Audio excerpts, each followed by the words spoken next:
All my days I've been held in your hand. From the moment that I wake up till I lay my head, I will sing of the goodness of God. I love you, Lord.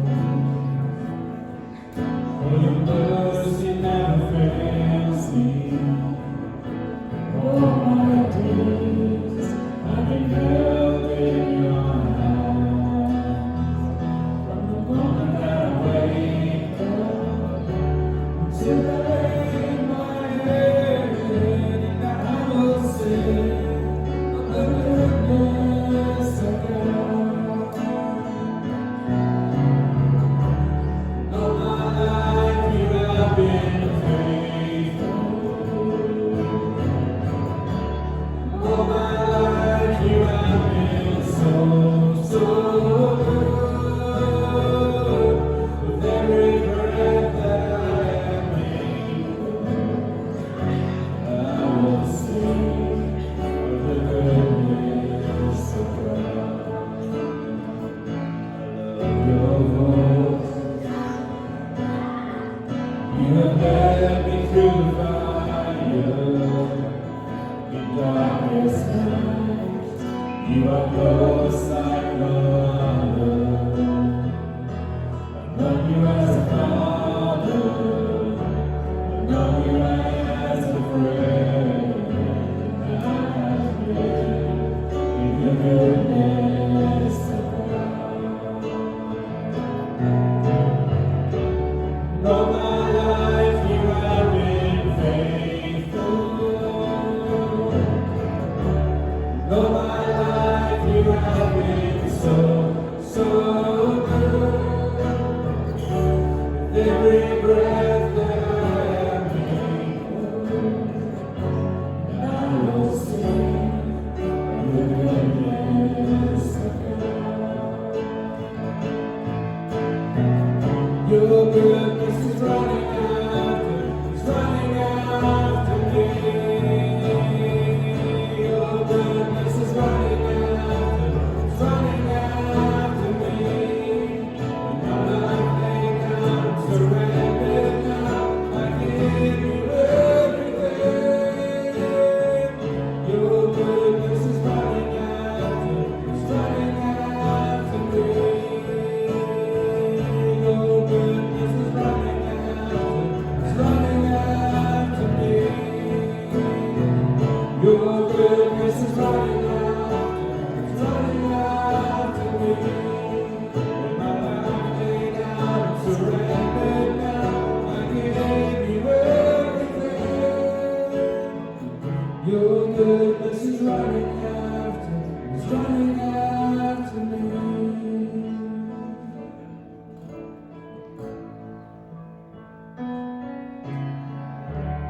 All my life you have been faithful. All my life you have been so, so good. With every breath that I am able, I will sing of the goodness of God. All my life. All my life you have been faithful. All my life you have been so, so good. With every breath that I am able, I will sing the goodness of God. And I will sing the goodness of God. And I will sing the goodness of God.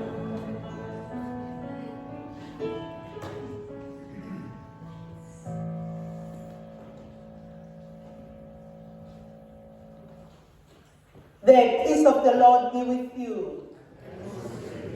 Let us take a moment and share God's peace with one another.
After all the handshakes and the hugs and smiles we just shared, I trust that you already feel the warmth of this family. Whether you've been here for many years or you're joining us for the first time, know that you belong to the circle of grace.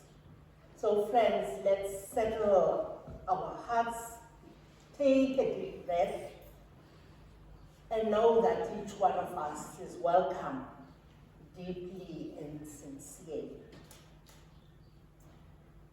And now with open hearts, let us turn our attention to God as we join together in our call to worship. As we always do, I will be saying the words that are in black, and I invite you to say the words that are in red. And our call to worship this morning is inspired by Isaiah chapter 12, verses 4 to 6. Give thanks to the Lord and call on God's name. Proclaim God's goodness and make God's peace among the nations. Sing to the Lord, for God has done glorious things. Let the whole earth hear God's mighty power. Shout aloud and sing for joy, people of God. For great is the Holy One, the Spirit and power within us. Come, let us worship the Lord who calls us, who equips us, and sends us out for common good. With one heart and one spirit, we come to praise our God. Let us now join together as we worship in song. We are one in the Spirit. Should we stand?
Christians by our love.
Gracious and ever-present God, as we gather in your name this morning, we invoke your Spirit among us.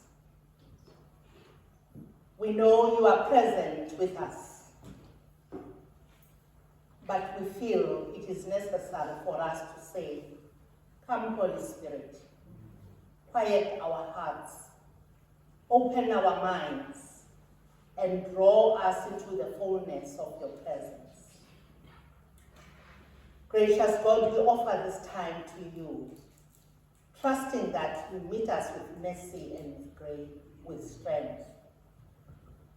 God of glory and compassion, we adore you for who you are, the one who created us, who gifted us, and calls us into a purpose far greater than ourselves. You are faithful in every season, generous in every way, and steadfast in your love that holds your church together. Merciful God, we confess that we have not always used the gifts you have placed in our hands.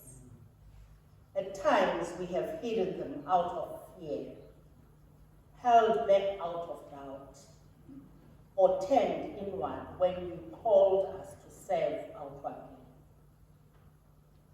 Forgive us when we fail to trust the work of your Spirit within us, and when we forget that we are part of one body, called to the common good. Yet we rest in the assurance of your grace, that in Christ we are forgiven, we are renewed and set free. Your mercy meets us at every weakness, and your Spirit empowers us again for faithful living. For this grace that restores and reawakens, we give you thanks, gracious God. And now, as your forgiven and grateful people, we join our voices with the whole church in the prayer Jesus taught us as we say, "Our Father, who art in heaven, hallowed be thy name. Thy kingdom come, thy will be done, on earth as it is in heaven. Give us this day our daily bread, and forgive us our trespasses, as we forgive those who trespass against us. And lead us not into temptation, but deliver us from evil. For thine is the kingdom, the power, and the glory, forever and ever. Amen. As we continue in this time of prayer, I invite Lynn to come forward and lead us as we light the candle of peace, justice, and hope.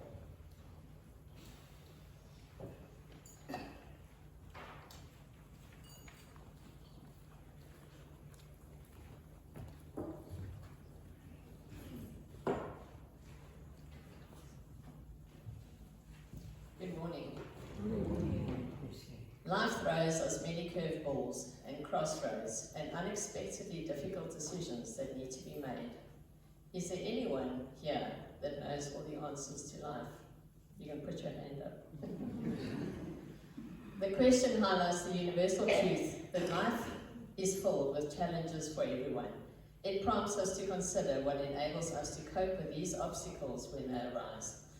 Unfortunately, we are not born with resilience, but it requires time and practice. When faced with difficult situations that cause us stress and unhappiness, we must often look within ourselves to find the strength to keep going. The ability to manage these moments is crucial, especially since we all experience deep pain at various points in our lives. Resilience and being resilient is the capacity to recover from adversity with both flexibility and strength. It allows us to maintain our well-being, even when confronted with significant challenges. Rather than avoiding difficulties, resilient individuals can adapt and move forward, preserving their sense of self and purpose. There are several essential elements that contribute to resilience. Emotional regulation, the ability to manage and respond to emotional experiences in a healthy way. Optimism, maintaining a positive outlook even in the face of setbacks. Support from a network, relying on relationships and connections with others to receive encouragement and assistance. Be physically active, take walks, join a club, find a new hobby. Your faith, as a Christian, pray often, have your quiet times, serve others, and lean on the community. These practices empower us to navigate life's challenges more effectively and find meaning even in the face of adversity.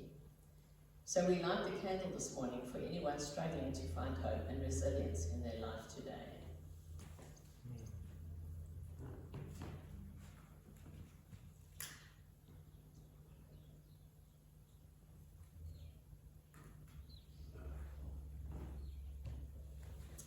Let us pray.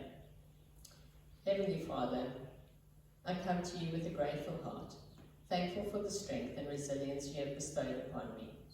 In moments when others doubted and when adversity sought to break me, you held me firm. Thank you for the courage to stand tall and the wisdom to remain steadfast. Grant me continued fortitude to face the challenges with grace and integrity.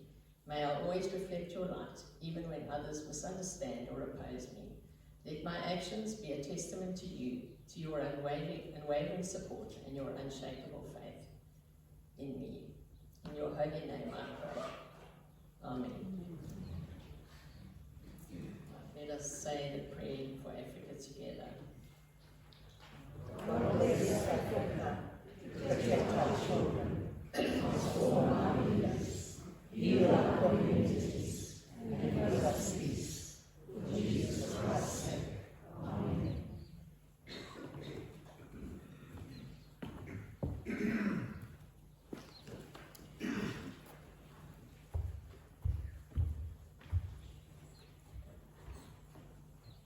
Really the same size.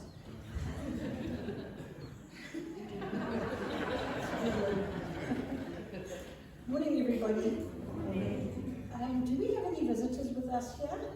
First time here at DMC? Here in the corner, Robbie. Welcome. We hope that you have a blessed time with us this morning. We normally say that you're welcome to a cup of coffee afterwards, but we're not serving coffee today because we're keeping people for the AGM. Okay, ASM. Nobody else? Great, have a wonderful time. Thank you. Before I start, I just want to call Melanie to come and say a thank you to the congregation.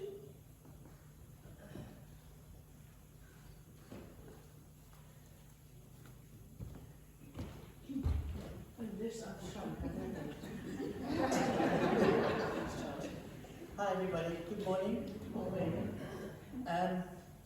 We didn't have opportunity last week, it was quite busy and full. On behalf of the FIA ladies, I want to thank the congregation for their generosity. And it was absolutely amazing to see all the toys that were donated. They've gone out already, the next day a whole batch went out, and I believe the rest have gone, almost gone, they're gone. So absolutely everything went to a needy purpose. So thanks so much for your generosity, it's great. And also thank you to the FI ladies who helped with all the unpacking and packing. We had sore backs afterwards, I can tell you that. So thanks very much, thank you.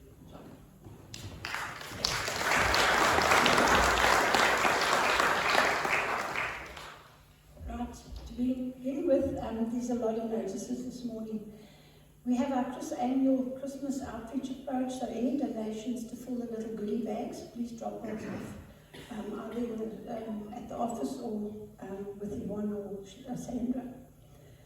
You know that we have a collection going on for the home for Justina. It's to rebuild her house. There's been a really positive contribution to this. So far the balance is at 16,000, I think that says 9. So there's a lot of money that's come in since then, and we are really, very grateful for this.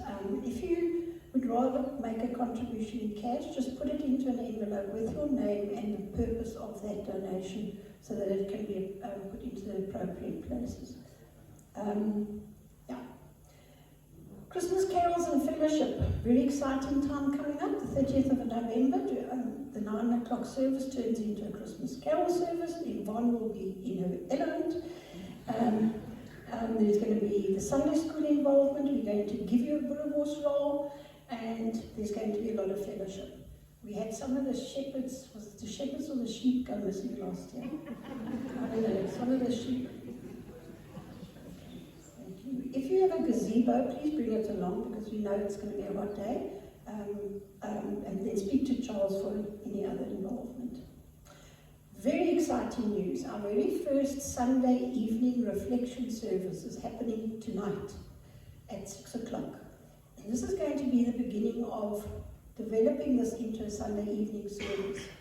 I'll explain that a little bit later in the presentation. So there will be coffee served there. If you want to come again, you can come this evening and get some coffee.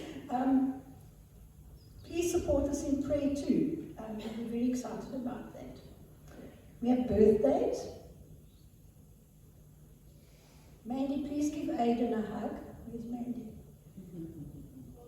Oh, there you are. I'm going to tell you a story. Only Mandy and I will know the relevance here. I heard the other day that the eldest son is now engaged. Is that correct? I didn't know about it, Mandy. And I changed that boy's nappies. So he needs to come and please explain to Auntie Elaine. Right. Then, just before we go on, can we go to the next slide? The annual general meeting takes place immediately after the service. Please do stay. Can you promise it won't be long? That's the intention. Pardon? I'm saying that's the intention, but it depends on... Okay, depends on what you want to say. Come on, thank you. Next slide. I just want to make another announcement that there's no slide for. It's also a very exciting project. My glasses on for this. We're announcing the launch of the Durban Methodist Church's History Project. This initiative is to research, to document, and to celebrate our congregation's heritage from the early days at Fairmont until today. Because we're becoming that vibrant community we know we can be. What we want to do is to preserve the records, the photographs, the personal stories, that we can capture that journey of faith we've all been on. We want to create accessible narratives for the generations to come. So we're going to put this into written history, digital archives, and visual exhibitions. We also want to honour our legacy through features like a Wall of Remembrance and stories of our diverse societies and the small groups. We want to foster inclusivity and connection amongst our members, but also the welcoming of new members to the church. So together in this project, we're going to be celebrating what defines Durbanville Methodist Church. So if you find, especially Michelle, and I don't see, there she is, hello Michelle. If Michelle approaches you or a group of other people and want to interview you, just say yes. Because they have a purpose. Okay. Thank you. I think that's all. Have a good service. Thanks, Charles. Should we stand as you continue in worship?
Lord, I come to know the weaknesses I see. In me, will be stripped away. By the power of your love, hold me close, hold me close. Let your love surround me.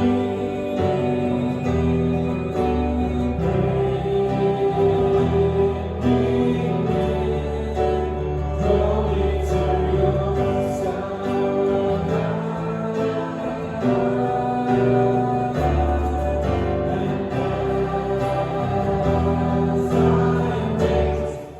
I'll rise up like an eagle, and I will soar with you. Your spirit leads me on in the power of your love. So we stand here and sing, Lord, Lord, unveil my eyes, let me see your face to face, the knowledge of your love consuming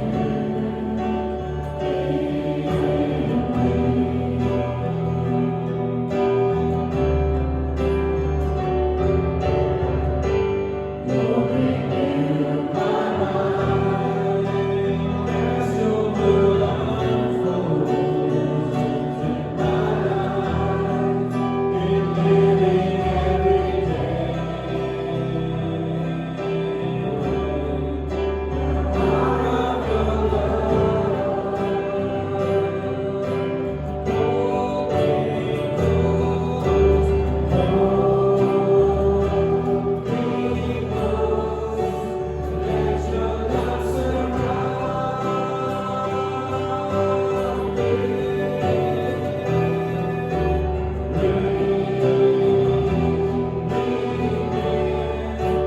Draw me to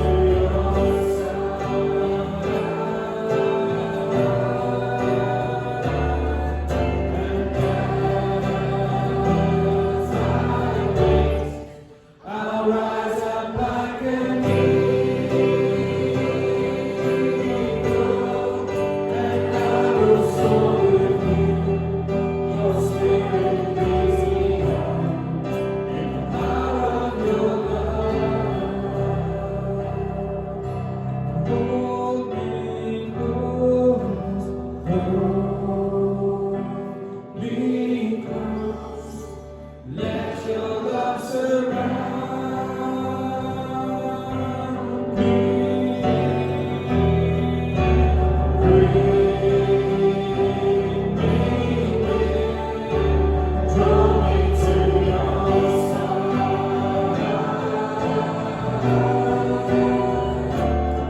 And as I wait, I'll rise up like an eagle,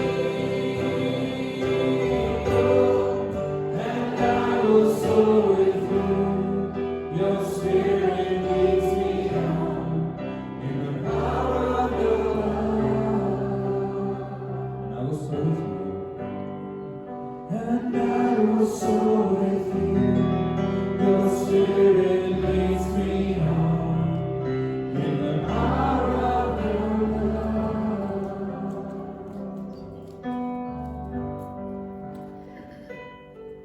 Let us pray. Gracious God, at this time, we bring these humble gifts of money to you as our way of saying there's no one like you. As our way of saying We give you thanks that you are always with us, that you are in us. Hear these offerings, Lord, and those, Lord, that have been transferred directly to the church's account, and those that have been put forward through StepScan. We give you thanks, Lord, for all the diversity, the various ways that we can in which that we can come to you. At this time, Lord, we pray that you bless all the offerings, that you accept this gift of worship, and accept us as we give of ourselves to you as living sacrifices. Merciful God, you have entrusted to us what belongs to you. And at this time, Lord, it is our prayer that you will guide us to be good stewards of all that belongs to you. And so accept these offerings, Lord, and accept our gift of worship. In the name of Christ we pray. Amen. You may be seated.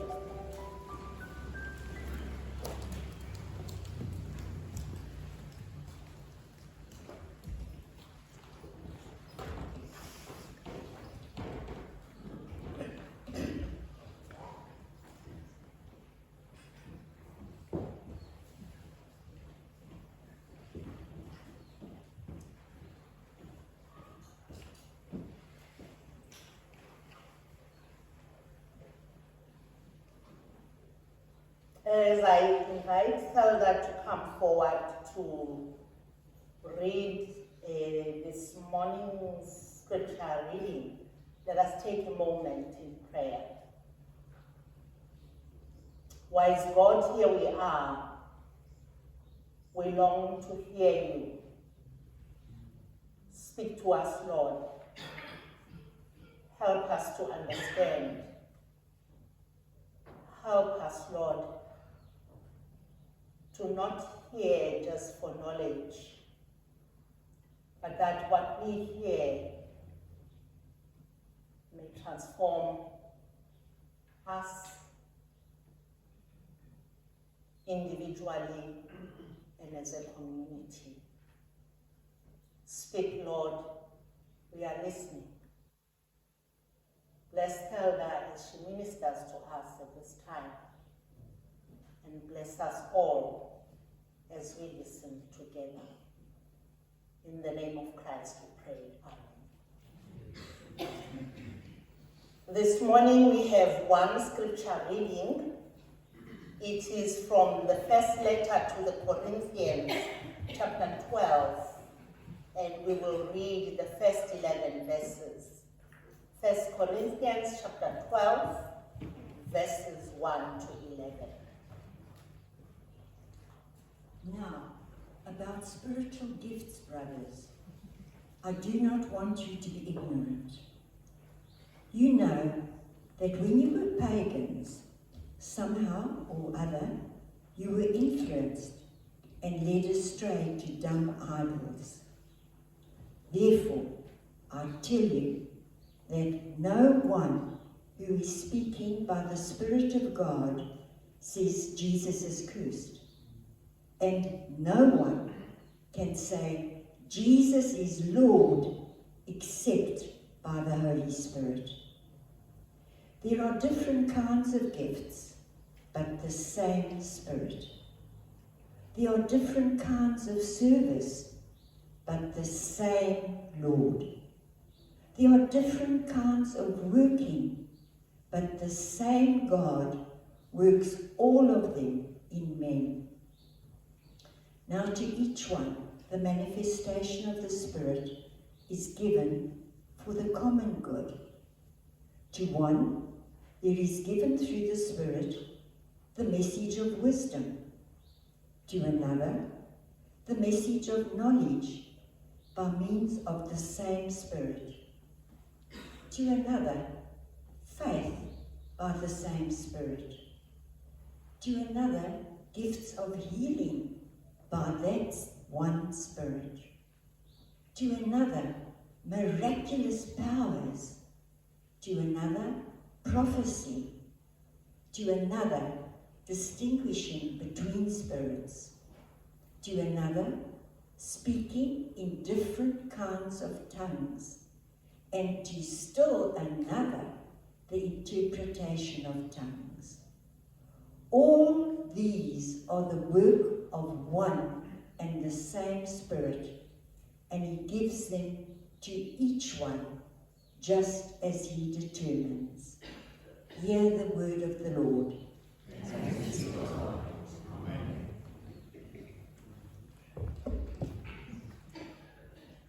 Thank you, Elder.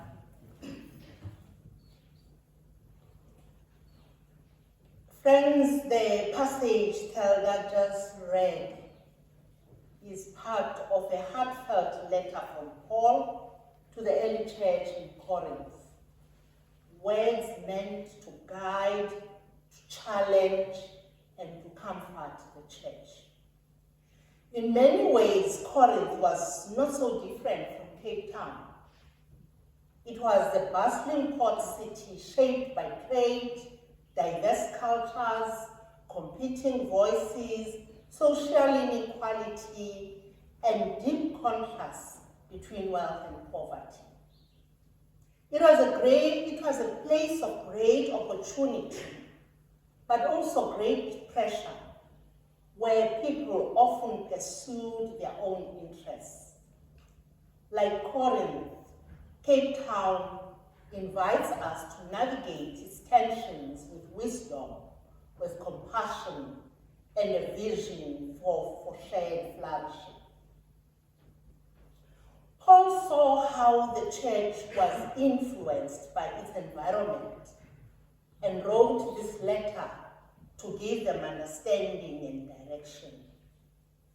The church in Corinth was overflowing with spiritual gifts, but was also torn by comparison, by pride, by rivalry and confusion. Some used their gifts for personal prestige rather than for the good of the whole. Some dismissed those whose gifts seemed smaller or less public. Instead of unity, there was a subtle competition. And Paul writes this letter to say, the gifts are not a problem. The Spirit who gives them is not the problem. The problem is forgetting why the gifts exist. The gifts are meant to build up. They are meant for service. And they are meant for the common good. Paul speaks directly into what it means to be a spirit-empowered church, a community gifted by God, and a community united in one purpose. Like the church in Corinth, we are a community made of different personalities, backgrounds, experiences, and abilities. Some people feel confident in what they offer. Others feel as if they don't have much to give. Some gifts are visible and celebrated. Others are quiet, behind the scenes, and often unnoticed. At times, we think that someone else is more qualified or gifted than we are. And like Corinth, we face the temptation to leave the work of ministry to a few people rather than recognizing that the Spirit equips every person for service. Howard Thurman once said, I quote, "Ask not what the world needs. Ask what makes you come alive. and go do that. Because what the world needs is people who have come alive. In the same way, what the church needs is not more people who admire other people's gifts, but who discover the Spirit-given life within themselves and step into it.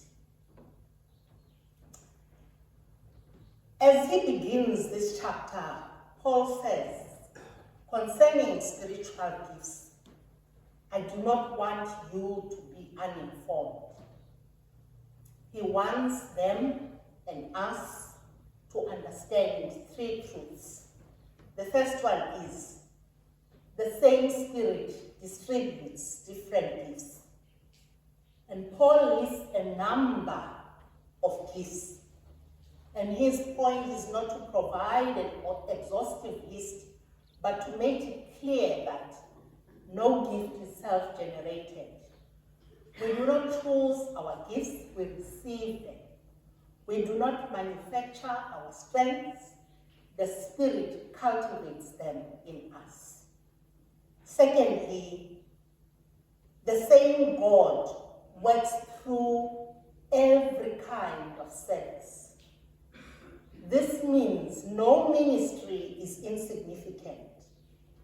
No act of kindness is wasted. No contribution is too small. Nothing done in love, nothing offered with sincerity, nothing contributed for the sake of the gospel is without value to God. The Spirit does not only empower the preacher and the worship leader, the Spirit empowers the welcomer at the door, the one who prepares coffee, the one who makes soup for meals, the one who prays quietly at home, the one who encourages others, and so on. And lastly, all gifts are given for the common good. John Stott once said, the Holy Spirit is a community-building spirit. What this means is, the Spirit never gives gifts that lead us away from one another. The Spirit never empowers us to isolate ourselves from the body.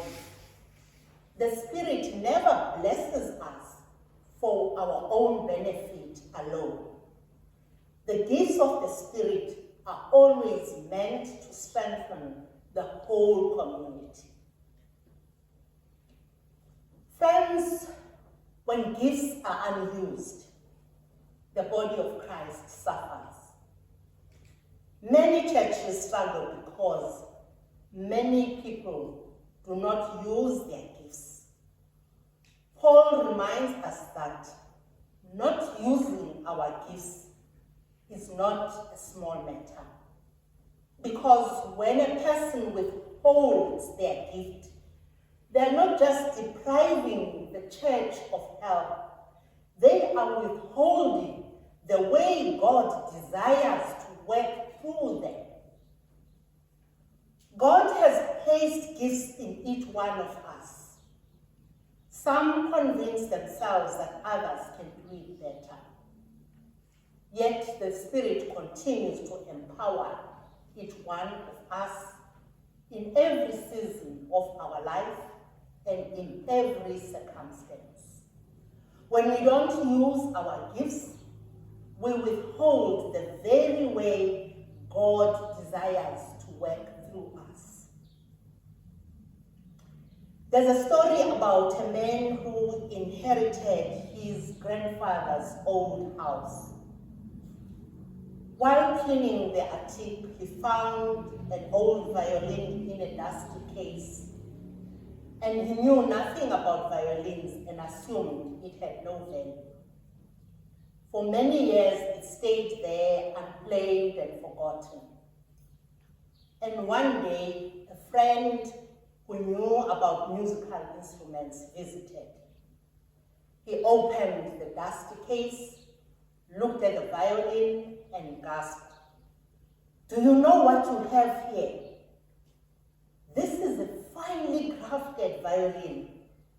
In the hands of the right musician, it could produce beautiful music." And the man replied, "I always wondered why the attic felt so quiet." Friends, many churches feel quiet, not because the Spirit is absent, but the gifts in the pews sit unplayed, because beautiful gifts waiting to be placed back into the hands of their Creator. Your gift, whether large or small, visible or hidden, matters.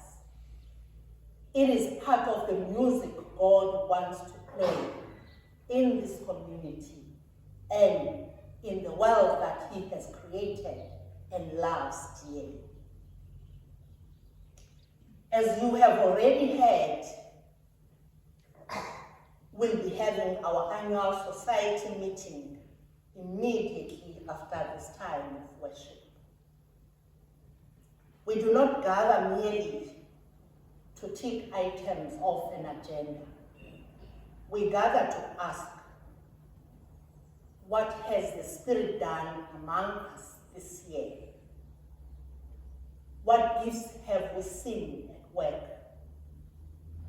Where have we fallen short because we have not used what God has given?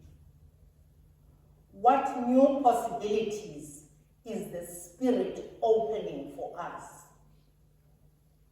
Who might be called to step forward, to take up a responsibility, to say, "Yes, Lord, here I am"?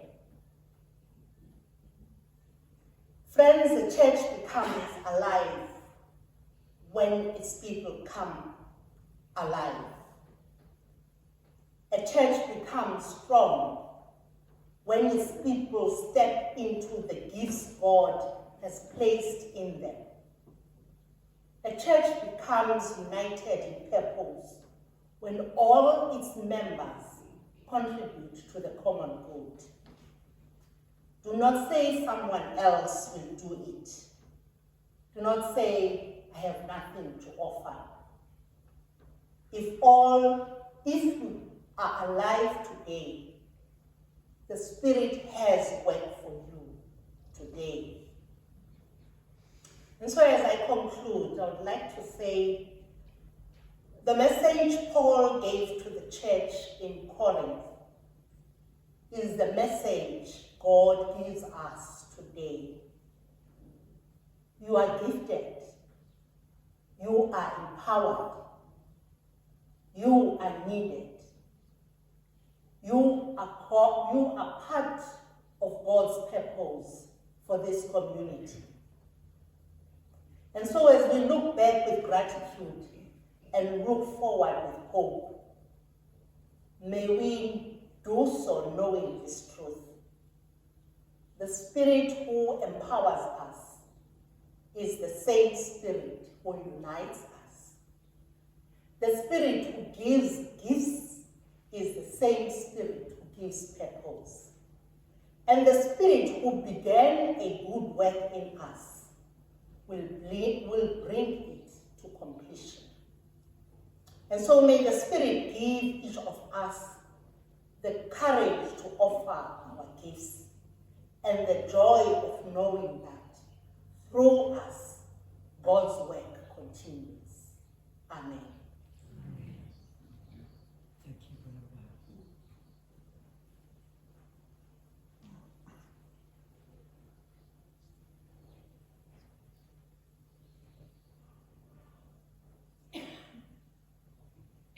Let us now join together in this time of prayer as we say the prayers of intercession.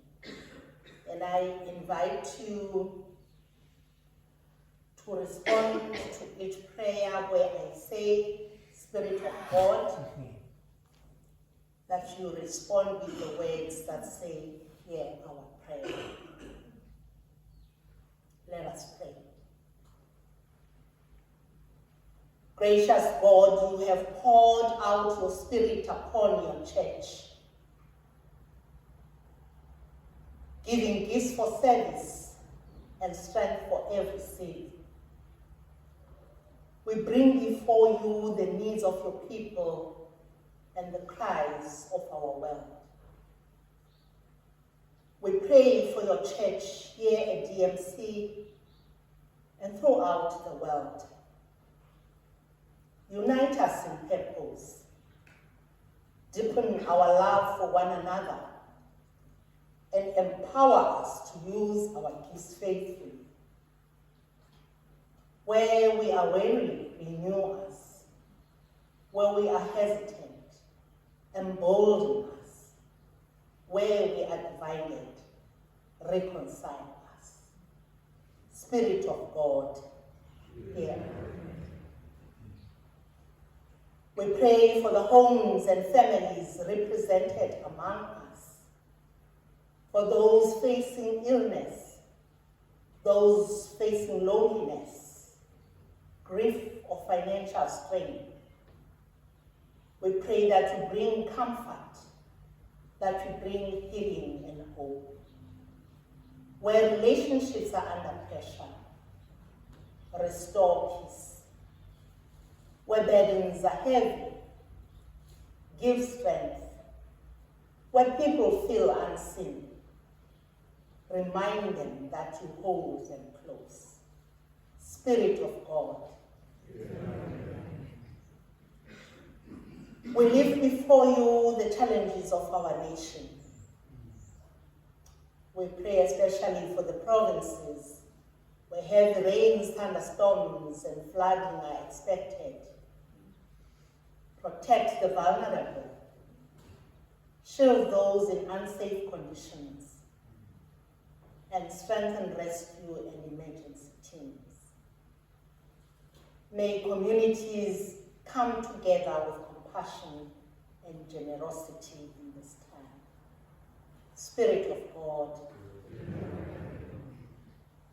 God of justice and mercy, we pray for the world, for places of conflict, of hunger and despair, for leaders who carry heavy responsibilities, for those longing for safety, dignity, and peace. Let your spirit move in every troubled place, and let your people be instruments of your healing. Spirit of God. God of all creation, we pray that you guide the leaders as they are gathered for climate talks at COP30 in Brazil. Grant them courage to choose justice, wisdom to protect the vulnerable, and compassion to heal our wounded earth.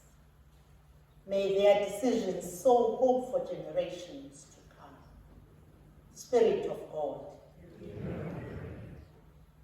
Holy Spirit, breathe life, renew your creation, renew your church, and renew each one of us.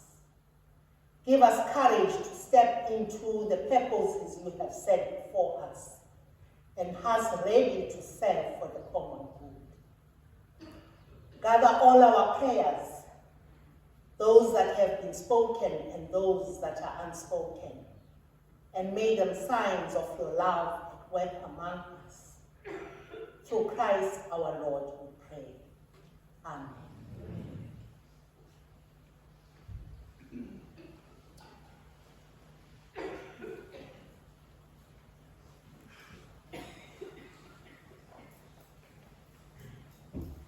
We are now going to sing our last song as we transition into the annual society meeting.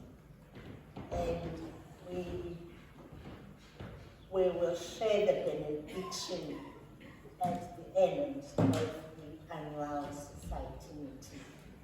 As you know, when we talk about an annual society meeting, we are talking about the meeting of the entire congregation and society.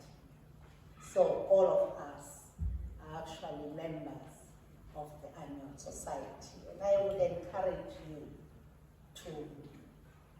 to stay and hear what God is saying as we reflect and discern what God is saying to us for the days to come and the future. Let us now sing together the creed. Shall we stand together?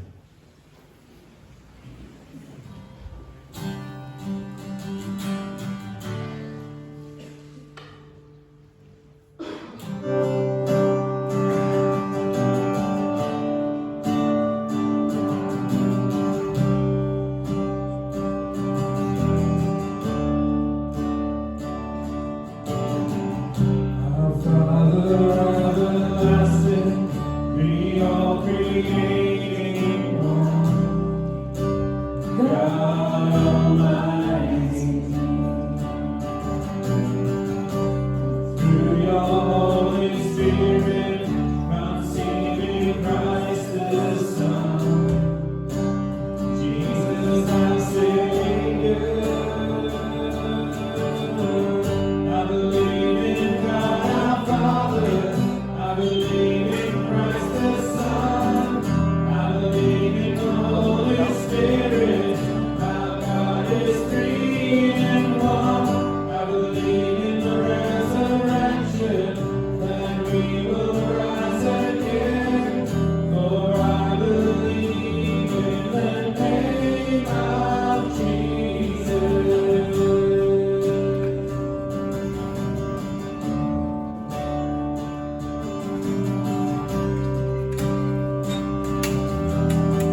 You may be seated.